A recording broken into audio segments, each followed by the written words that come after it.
결혼으로 인생 전체가 뒤바뀐 사람들을 보셨나요? 단순히 상대방이 싫어서가 아닙니다. 처음부터 잘못된 신호를 놓쳤던 거예요. 대부분의 사람들은 결혼 후에야 이게 뭐 하는 짓이지 라고 깨닫습니다. 하지만 그때는 이미 늦었어요. 결혼 전에 반드시 확인해야 할 위험한 신호들이 있습니다. 지금부터 절대 피해야 할 상대방의 특징 5가지를 알려드리겠습니다. 첫 번째는 부모님과의 관계가 나쁜 사람입니다. 가족 관계를 소홀히 하는 사람이 배우자를 잘 돌볼 리 없어요. 문제가 생기면 도망치는 사람도 위험합니다. 결혼 후의 어려움은 피할 수 없거든요. 상대방이 작은 갈등에서도 현실 도피를 한다면 빨간불입니다. 통장을 따로 관리하고 재정을 투명하게 하지 않는 사람은 어떨까요? 돈 문제가 결혼을 깨뜨리는 가장 큰 요인입니다. 자기중심적이고 배우자의 의견을 무시하는 성향도 위험신호입니다. 상대의 말을 듣지 않는 사람과는 평생을 함께할 수 없어요. 마지막으로 중독성 있는 습관을 가진 사람입니다.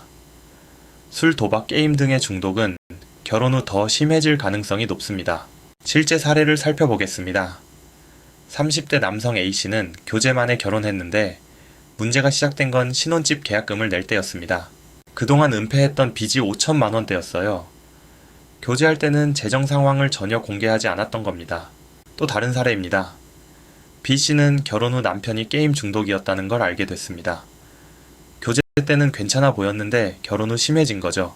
아이가 태어난 후에도 남편은 게임을 멈추지 않았고 집안일과 육아는 전부 그녀의 몫이 됐습니다. C씨의 경우는 더 심각했습니다. 남편이 부모님과 관계가 안 좋았는데 결혼 후 그게 본인 가족에게도 똑같이 나타났어요.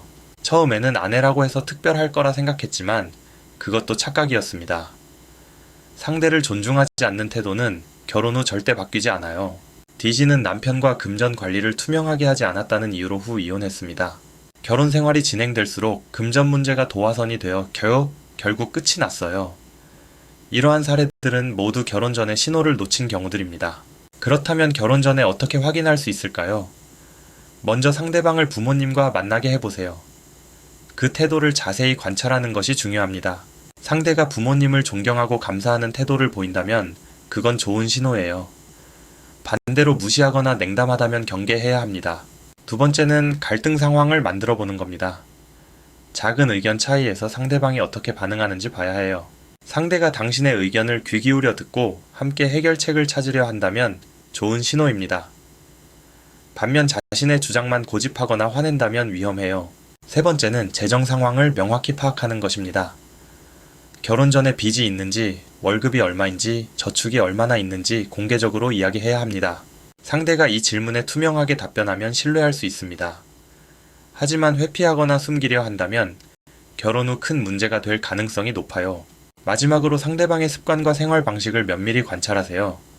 약속 시간을 잘 지키는지, 책임감이 있는지, 건강한 생활을 유지하는지 확인하는 거예요.